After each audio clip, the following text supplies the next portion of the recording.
사랑의 샘 평화의 소리 KCR 11시 종합뉴스. 뉴질랜드 뉴스입니다.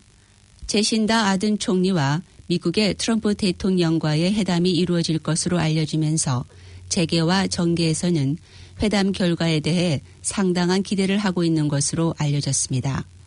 아든 총리는 유엔 총회 참석차 해외 순방을 하는 길에 워싱턴에서 트럼프 대통령과 현지 시각으로 다음 주 월요일 첫 회담을 가질 것으로 밝혔습니다.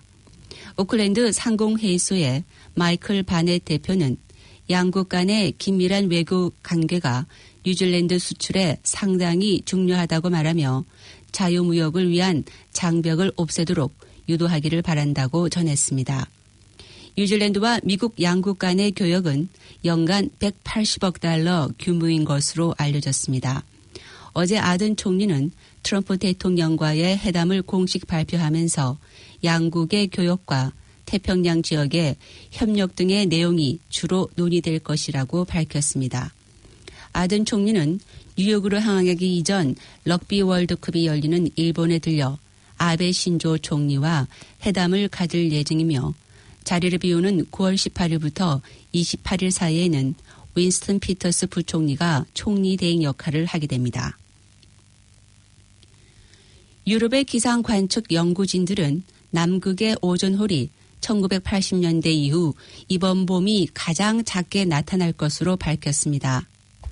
코페르니쿠스 대기 모니터링 서비스인 CAMS는 이번 봄에 오존홀에 이상한 변화가 있다고 밝히며 매년 봄의 평상시 크기보다 절반 정도의 크기로 줄어들고 있으며 또 2주 전부터는 남극점에서부터 벗어나 형성되고 있다고 전했습니다. 이는 지난달부터 남극점 30km 공중에서 진행되고 있는 기한 온난화 현상으로 인한 것으로 보여지고 있습니다. 대기권의 두 번째 층인 오존층은 태양으로 유해한 자외선을 차단하는 역할을 하고 있으며 오존층이 얇아지면서 남극 가까이에 위치한 뉴질랜드에 매년 8만 2천 명 정도의 피부암 환자들을 발생시키고 있습니다. 이달 초 뉴질랜드 니와의 기상 전문인 리차드 맥켄지 박사도 지난 30년 이상 진행된 CFC 가스 금지 운동 등으로 오존층이 복구되고 있다고 밝혔으며 뉴질랜드에서의 피부암 발생률이 급격하게 늘어나던 추이도 수그러들었다고 밝힌 바 있습니다. 임시워크 비자에 대한 제도가 변경 시행되면서 3만 명의 비즈니스 기술직 인력 부족에 큰 도움이 될 것으로 기대되고 있습니다. 이안 리즈 갤러웨이 이민부 장관은 어제 로토루아에서 새로운 임시워크 비자에 대한 내용을 소개했으며 이를 통해 보다 빠르고 덜 복잡한 시스템으로 현재 6개 비자 카테고리를 하나의 임시워크 비자로 통합하게 된다고 밝혔습니다. 간단한 확인 절차로 외국인 근로자들이 진정으로 부족한 직업군에서의 업무 종사를 유도하며 그들에 대한 착취 행위를 줄이고 이민과 교육, 복지 등을 위한 제도라고 설명했습니다. 새로운 변경 내용 중의 하나로 낮은 소득의 해외 근로자일지라도 가족을 동반할 수 있도록 하는 내용이 포함되어 있으며 이 새로운 시스템은 내년 2020년과 2021년 사이에 시행될 것으로 알려졌습니다. 그러나 해외 근로자들의 협회인 The Migrant Workers Association에서는 오랜 기간을 기다렸던 새로운 정책의 가족 초청을 제외하고는 기대 이하의 내용으로 실망의 뜻을 표하며 고용주를 통한 확인 절차로 인해 해외 근로자들에 대한 노동 착취나 인권 문제 등이 더 심각하게 될 가능성도 높다고 전했습니다. 주차를 해놓은 자신의 차량에 주차 위반 통지서가 윈드스크린에 걸려 있을 때 몹시 기분 상하게 하는 일이지만 이러한 상황은 도시뿐만 아니라 작은 마을에서도 일어나고 있는 것으로 알려졌습니다. 어제 TV 한 프로그램에서는 뉴질랜드에서 가장 많은 주차 위반 티켓이 발부되고 있는 거리들을 소개했습니다. 2018년과 2019년 회계연도 한 해 동안 주차 위반 통지가 가장 많이 발부된 거리는 웰링턴의 헤드스톤 스트리트로 8,500건에 이르는 통지서가 발급됐습니다. 다음으로는 퀸스타운의 캠프 스트리트가 7,400건에 이르는 것으로 나타났습니다.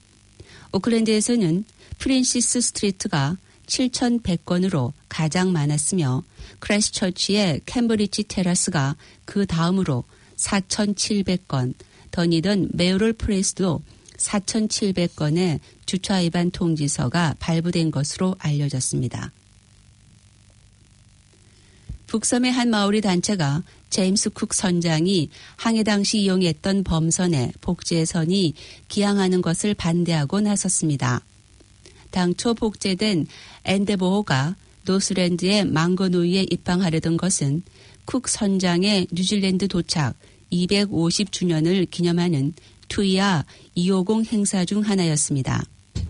이 배는 오는 10월부터 북섬 동해안에 기스번을 출항해 뉴질랜드 일대를 항해할 예정인데 최근 파노스 지역의 마오리 부족 단체인 나키카우가 이를 반대하고 나선 겁니다. 부족 관계자는 주관 부서인 뉴질랜드 정부의 문화 및 유산부가 이곳 부족들과 사전의 협의도 없이 이 같은 결정을 내렸다고 주장하면서 입항을 금지했습니다. 반면 주최 측에서는 망고누이가 마오리 전통 카누인 와카호우루와 전문 제작가였던 고 헥트 버스비경의 고향이기 때문에 프로그램에 포함됐다고 전했습니다. 또한 관계자는 대표성이 있다고 여긴 마오리 단일 단체와 이미 협의를 했었기 때문에 충분한 것으로 판단했었다고 해명했습니다. 그러나 지역 마오리 부족 관계자는 부족 산하의 세계 하위 부족들이 이를 강하게 반대하고 있다면서 기항을 금지한다고 밝혔습니다. 이에 따라 행사 주최 측에서는 프로그램에서 엔더보어의 망가누이 기항을 결국 삭제한 것으로 전했습니다. 강풍으로 나무가 쓰러지면서 운행 중이던 기차를 덮쳐 승무원이 부상을 당했습니다. 사고는 9월 17일 어제 이른 아침에 웰링턴 지역의 와일아라파 철도 구간에서 발생했습니다. 사고 당시 열차는 와일아라파에서 웰링턴을 향해 운행하던 중이었는데 우드사이드 인근에서 강풍으로 쓰러진 나무 한 그루가 기관차를 덮쳤습니다. 이로 인해 기관사가 부상을 입고 와일아라파 병원으로 옮겨져 치료를 받고 있습니다. 한편 이 사고로 인해 와일아라파 웰링턴 구간 열차 운행이 멈추면서 메트링크 측은 통근자들을 위해 해당 노선에 버스들을 대체 투입했으며 다른 교통편을 이용하도록 안내했습니다. 또한 메트링크 측은 해당 구간의 열차 운행이 정상화되는 데는 시간이 좀 걸릴 것이라고 공지했습니다. 웰링턴 일대는 전날부터 강풍이 불어 기상당국이 경보를 내린 상태였는데 이날 아침에 웰링턴의 레무타카 정상에서는 시속 127km의 풍속이 기록됐습니다. 오늘의 환율 정보입니다. 뉴질랜드 달러와 대비 원화의 기준 환율은 753원 43전, 한국에서 보낼 때 760원 96전, 한국에서 받을 때 745원 90전입니다. 끝으로 날씨입니다. 오클랜드 오늘은 대체로 맑겠으나 곳에 따라 저녁에 소나기가 오는 곳도 있겠습니다. 낮 최고 기온은 16도로 예상됩니다. 목요일은 내일은 대체로 흐리겠습니다. 아침 최저 기온은 8도, 낮 최고 기온은 16도로 오늘과 비슷하겠습니다. 지금까지 임명숙이었습니다. 11시 30분까지 방송되고 있습니다. 다음 방송 시간까지 안녕히 계십시오.